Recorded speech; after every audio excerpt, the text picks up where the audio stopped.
grand là, dans l'intervalle là, dans l'intervalle là, dans l'intervalle là, rien n'est impossible. C'est pourquoi Jésus a dit à Marc, si tu crois, tu verras ma gloire.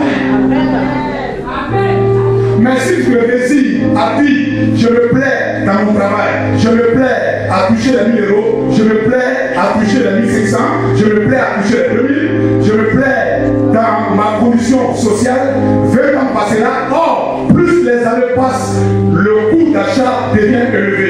Donc, si je me plais, alors un temps viendra, mais 2000 là, ça va être dépassé.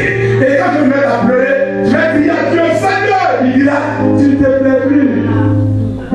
Tu te plaisais, non? Ne te plaît jamais.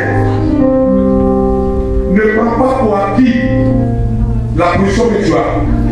Ne t'assois pas dessus comme un trophée pour crier victoire. Non. Pense, vois grand. Rêve grand. Vois devant. Regarde devant. Et dis-toi que tu as avec toi le Créateur du ciel et de la terre. Et tant que tu seras connecté à lui, rien ne te sera impossible. Vois grand. Rêve grand.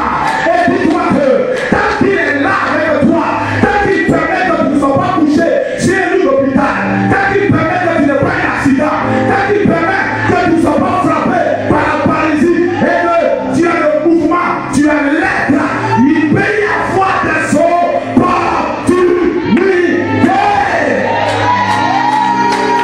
Est-ce que l'enfant de Dieu le comprend ce matin? Est-ce que l'enfant de Dieu me saisit ce matin?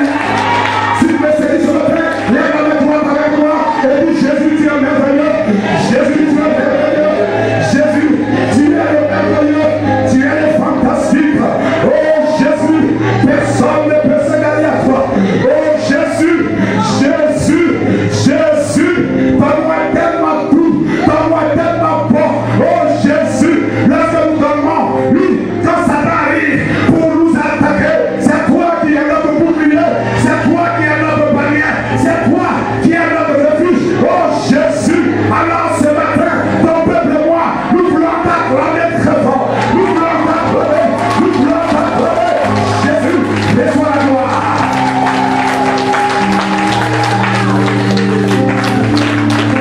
Oh, que soit.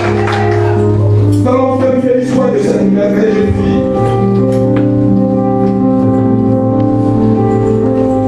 Cette jeune fille, vous savez, la meilleure façon pour vaincre le souci ou les soucis, c'est de te plonger dans l'ignorance. L'ignorance est l'antidote du poison souci. Le poison souci est injecté dans ton corps par l'oppresseur, problème, difficulté, épreuve. Quand l'oppresseur, épreuve, difficulté, problème se dresse devant nous, il se dresse avec une grosse seringue. Et il cherche à injecter. Il y en a qui arrivent à éviter. Mais il y en a qui se font prendre par l'injection. Donc quand l'injection rentre, le venin se propage dans tout le corps. Le poison se propage dans tout le corps. Le poison souci. Le poison souci nous empêche de dormir. Ça nous maintient en éveil. Ça nous empêche d'avoir la joie. Parce que ça se passe dans le corps. Alors vous savez, quand une infection est interne, ça finit par être externe. Est-ce que quelqu'un me suit? Je vais te donner ce matin l'antidote. Dis avec moi l'antidote. L'antidote. Alléluia. Oh la petite Esther, papa n'y est plus, maman n'y est plus. Elle est hébergée par son cousin Maloché, qui était vigile. Et autant ce poste-là, c'était vraiment que le plus bas salaire, le SMIC. Imaginez-vous Esther, une jeune fille de 20, la Bible ne donne pas l'exactitude de son âge, mais elle avait entre 20 et 25 ans. Or, à cet âge-là, la jeune fille est femme. Elle a tous les besoins d'une femme. Alors, la pommade, tout ce qu'il faut. Mais le salaire de vigie, lui-même, il a ses propres enfants, il a sa femme. Or, en ce temps, les Juifs faisaient beaucoup d'enfants, parce que Dieu a demandé de faire beaucoup d'enfants. Donc, j'imagine un peu Maloché qui devait avoir au minimum 10. Sa femme et ses 10 enfants, Esther là. Alors, quelquefois, quand il finit de payer le loyer, il fait les courses. En ce temps, il n'y avait pas de soutien de l'État pour les enfants. Chacun reçoit Dieu du coup pour tout le monde.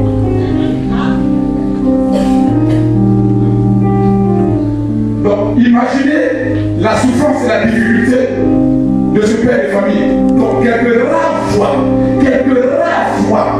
Esther pouvait avoir au moins 5 euros des mains de son cousin.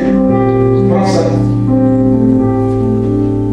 Mais ce qui me frappe dans cette histoire, la Bible décrit la beauté de cette jeune fille. La Bible dit qu'elle était fort belle. Quand la Bible dit fort belle, ça veut dire qu'elle a dépassé tous les stades de la beauté. Parce que pour arriver à fort belle, il y a joli. Après joli, il y a quoi? Il y a belle maintenant. Après belle, il y a très belle. Après très belle, il y a fort belle. Ça, c'est le dernier, le saumon. Mais malgré qu'elle est fort belle, ça veut dire qu'elle n'a même pas besoin des 5 euros de son cousin. Il suffit de se mettre quelque part au centre-ville et de marcher comme ça. C'est fini.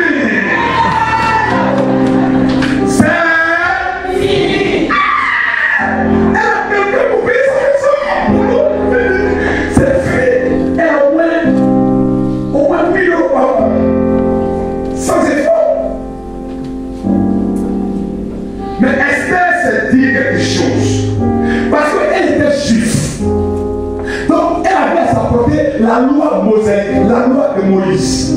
Or, la loi de Moïse dit, si tu te soumets à l'Éternel, il fera de toi la tête et non la queue.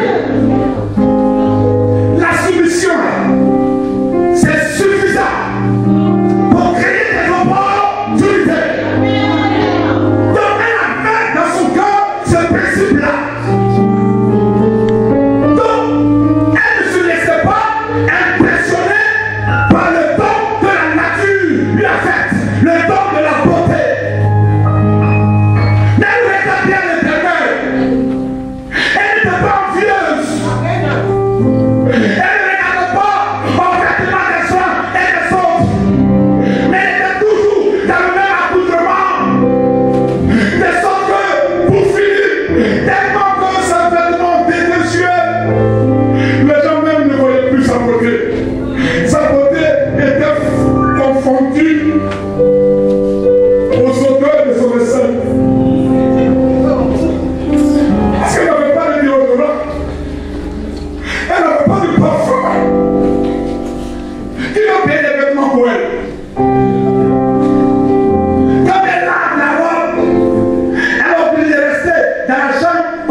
Les gens qui vont dans les pays aller chercher l'onction de la croissance.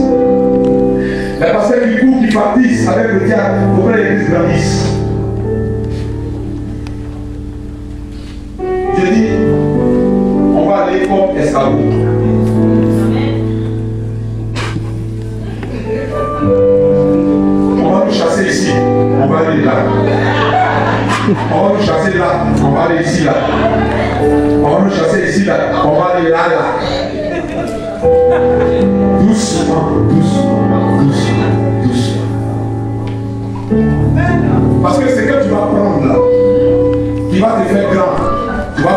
son esclave. Et quand tu finis par être son esclave, tu meurs dedans, tu vas directement en enfer. Or, quand tu prends ça, les gens te suivent. Ces gens qui te suivent là, eux, ils te suivent parce qu'ils aiment Dieu. Eux seront sauvés. Mais quand toi, tu as vu de sauver toute la France là, et puis après, tu vas en enfer. Quand tu as fini d'aider toute ta famille, tu as fini d'aider tes amis, tu as fini de te montrer comme le champion, l'arbre sous lequel les gens viennent s'abriter. Alors que ce que tu as pris pour être cet arbre-là, tu n'as pas pris ça chez Dieu, tu as pris ça chez le diable.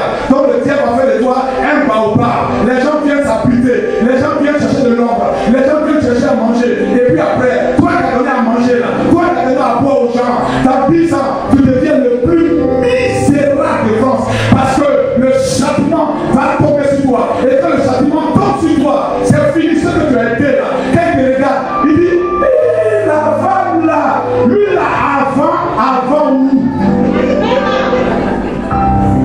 Dis avec moi, je ne veux pas qu'on parle de mots passés. Quand on est avec le diable, on parle de nous au passé.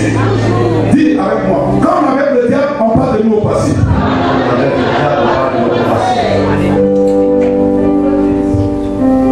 Je veux qu'on parle de nous au présent. Esther avait cette pensée-là. Elle se dit, c'est pas grave. Aujourd'hui, mes vêtements sont délavés, déconnectés, desséchés. Après, tu regardes la jeune fille, tu lis la misère sur son visage et la misère dans ses vêtements. Mais elle était là. À chaque fois, quand son oncle Madoché, sinon son cousin lui disait, allons au temple, elle se lève, elle part au temple. Elle part adorer l'Éternel. Parce qu'en ce temps, les Juifs avaient des temples. Dans chaque nation où j'étais, ils avaient des temples. Donc elle partait au temple pour adorer l'Éternel. Mais une nation était en train de se faire à son issue. Quelque chose est en train de se préparer à son issue. C'est pourquoi je vous parle de l'opportunité. Je dis, toi qui me regardes ce matin, toi qui me écoutes ce matin, quelque chose est en train de se préparer pour toi. Toi tu ne sais pas, comme Esther ne savait pas, mais quelque chose est en train de se mettre sur pied pour elle. Laisse-moi te dire, il y a quelqu'un qui se soucie de toi. Toi-même tu penses que tu te soucies de toi. Non, tu ne te soucies pas de toi comme Dieu peut se soucier de toi. Parce que c'est lui qui est ton père. C'est lui qui t'a engendré. Alors, il se soucie de toi. Quelque chose est en train de se planifier pour Esther.